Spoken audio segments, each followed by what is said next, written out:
Most people are looking at the wrong numbers. They are watching the S&P 500. They are watching the Fed funds rate. They are arguing about election polls.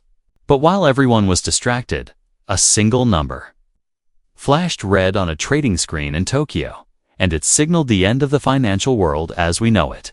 Japan's 10-year government bond yield just broke above 1.7%. To the average person, this sounds boring. It sounds like technical noise. But to an institutional trader, this is not noise. This is a siren. 1.7% is the mathematical point of no return. It is the highest level we have seen since 2008, and it means the global financial system has just suffered a massive, invisible fracture. You are being told that the economy is resilient, that a soft landing is coming. That is a lie. What just happened in Japan is not a glitch.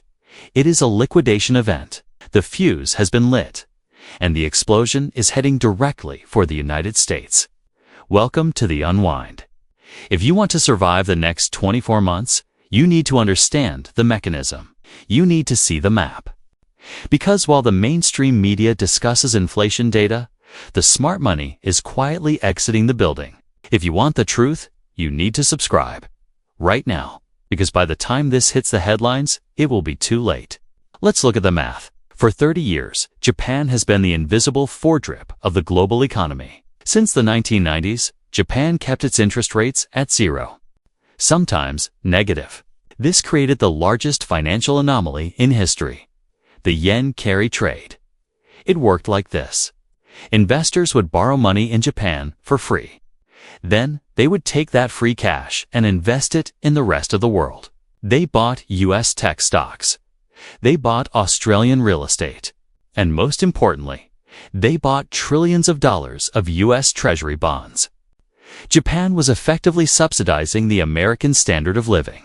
They were the invisible bid that kept US mortgage rates low and US stock prices high. It was a perfect system, as long as Japanese rates stayed at zero. But that system just died. Enter the architect of this collapse, Kazuo Ueda, the governor of the Bank of Japan. While the world was watching the Federal Reserve, Ueda quietly pulled the plug.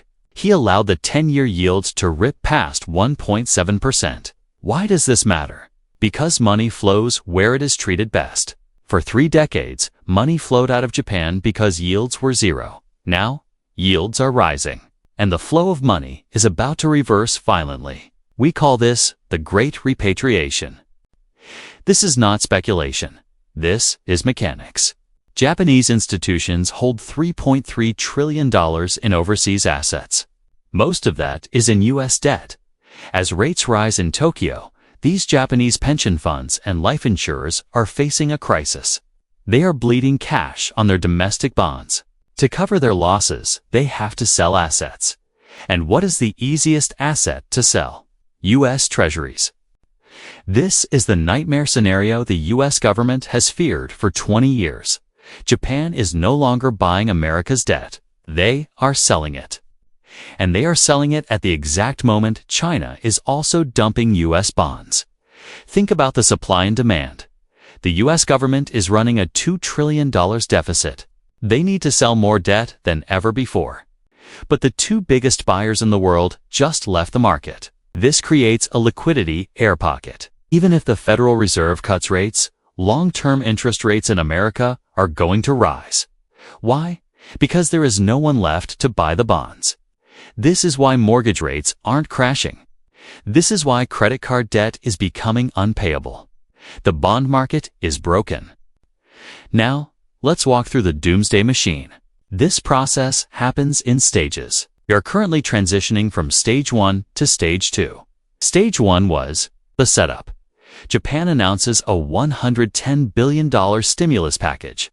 Normally, stimulus makes the stock market go up and yields go down. But this time, the bond market rejected it.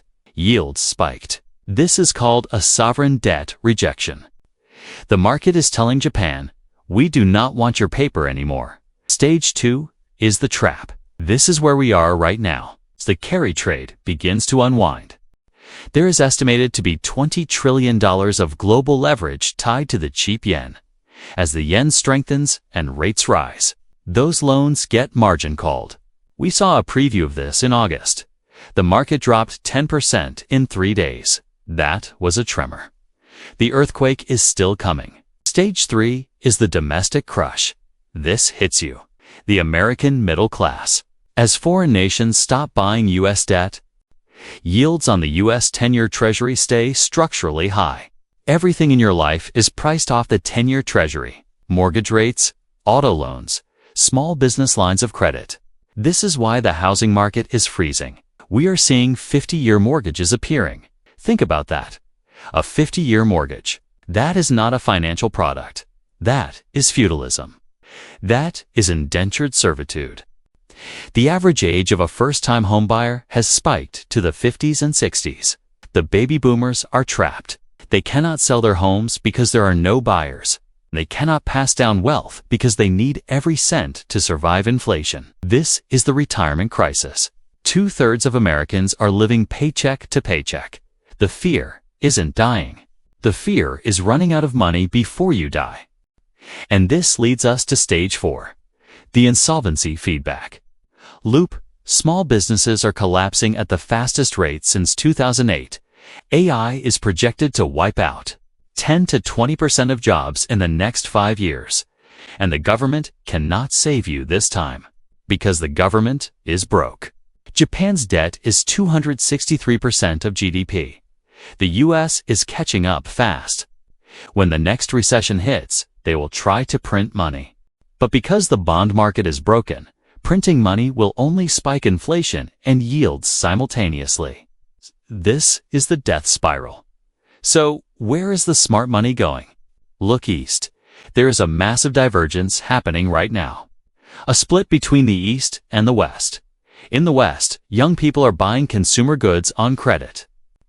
They are buying the latest phone, the latest clothes, drowning in buy now, pay later schemes. In the East, in China, in India, in Vietnam, young people are buying gold beans. They are buying physical gold. They know what is coming. For 40 years, the standard investment advice was the 60-40th portfolio. 60% stocks, 40% bonds. That model is dead. Bonds are no longer a hedge. Bonds are the source of the risk. Institutional capital is quietly shifting to a new mandate.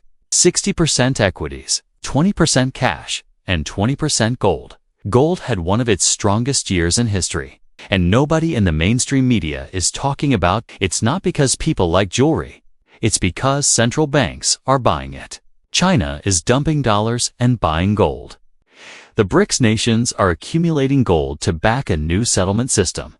They are preparing for a post-dollar world. They see the math. They see Japan imploding.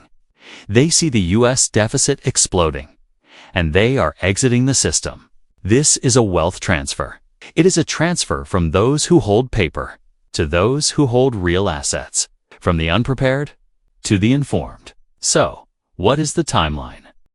History doesn't repeat, but it rhymes. We are looking at a combination of 1970s stagflation and the 2008 credit collapse. By late 2026, we expect gold to target $5,000 per ounce. Not because gold is getting more valuable, but because the currency you measure it in is dying. The Japanese yield spike was the warning shot. The unwind has begun. This isn't a recession. This is a liquidation. Do not be left holding the bag. If you want to understand these mechanisms before they hit your bank account, if you want to see the charts the institutions are hiding, you need to be here. Subscribe to the channel. Turn on notifications. The map is changing.